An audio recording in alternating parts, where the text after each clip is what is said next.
bureaucracy to deny President Trump credit for the vaccine. The FDA put in a 2-month delay to push it beyond the election. Pfizer announced it the first business day after Biden was anointed by the media, and just in time for the CEO to cash in millions of dollars of shares. They even told Biden before the president or the public.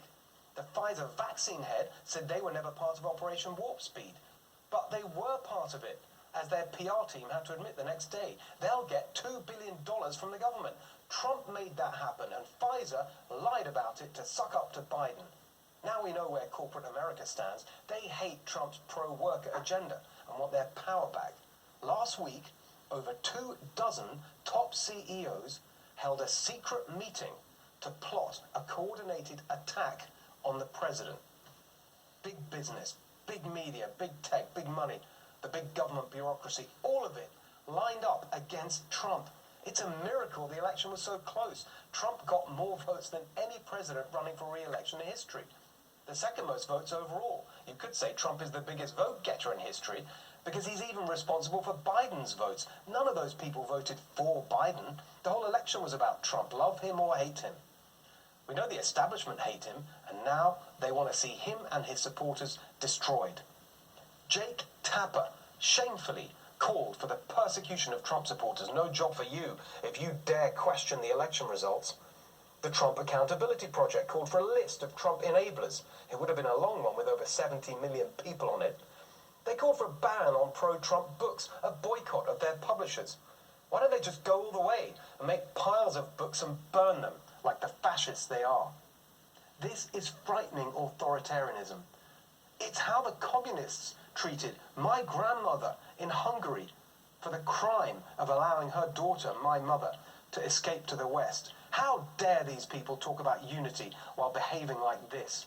Barack Obama smears every American who voted Trump in 2016. You're a racist. Michelle Obama smears every American who voted for Trump again. What a pair of divisive, condescending haters. A time to heal, said Biden. What he really means is come to heal. They don't want unity. They want submission. Total submission. No. Here's what we owe them. Nothing. Peaceful transition of power. Don't make me laugh.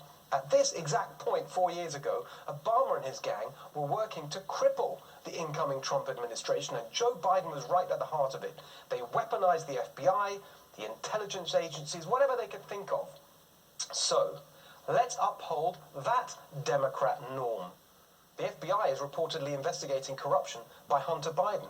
So, following the Democrat norms established in 2016, expand it to Joe Biden and whether he's compromised by a hostile foreign power, China. At this exact point, 4 years ago, Democrat activists were meeting and plotting to destroy the new regime. No cooperation, no collaboration, all-out war, the resistance they called it. So let's uphold that Democrat norm too. And no, that doesn't mean putting politics ahead of people's lives. Look at everything President Trump achieved, despite the harassment, impeachment, and resistance. The establishment can't wait to get their power back. Their smugness is insufferable.